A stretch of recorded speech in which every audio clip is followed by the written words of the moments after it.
దేశ పర్యావరణ పరిరక్షణలో భాగంగా ప్రధాని మోదీ ప్రారంభించిన అమ్మ పేరుతో ఒక మొక్క నాటండి అనే కార్యక్రమాన్ని గాజువాక బీజేపీ నియోజకవర్గ కన్వీనర్ కరణంరెడ్డి నరసింగరావు పాతకర్ణవాణిపాలెం గవర్నమెంట్ ప్రాథమిక పాఠశాల ఆవరణలో ప్రారంభించారు. ఆయన తన అమ్మ అప్పల నరసమ్మ పేరు మీద ఆమె ఫోటో పట్టుకొని మొక్కలు నాటారు.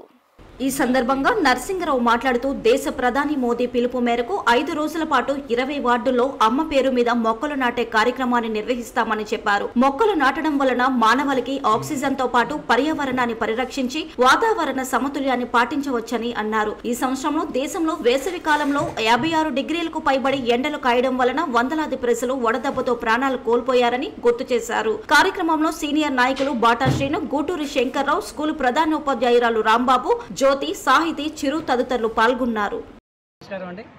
మన దేశ ప్రధాని శ్రీ నరేంద్ర మోదీ గారి పిలుపు మేరకు అమ్మ పేరు మీద ఒక చెట్టు నాటాలనే కార్యక్రమంలో భాగంగా ఈరోజు గాజువాక హై స్కూల్లో మొక్కలు నాటే కార్యక్రమాన్ని ప్రారంభించడం జరిగింది.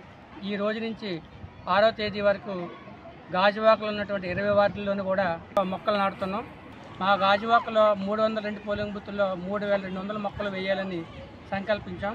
మరి అందులో భాగంగా ఈరోజు గాజువాక హై స్కూల్లో 67వ వార్డు అధ్యక్షులు శ్రీ గూటూరు శంకరరావు గారి ఆధ్వర్యంలో 200 మొక్కలు నాటుతున్నాం. ఇక్కడ మొన్న ఎండాకాలంలో చూసాము, సమ్మర్లో 56 డిగ్రీలకు పైగా రావడంతో అక్కడ ఢిల్లీలో కానివ్వండి, రాజస్థాన్లో కానివ్వండి, అటువంటి ప్రాంతాల్లో కొన్ని వందలాది మంది చనిపోయారు.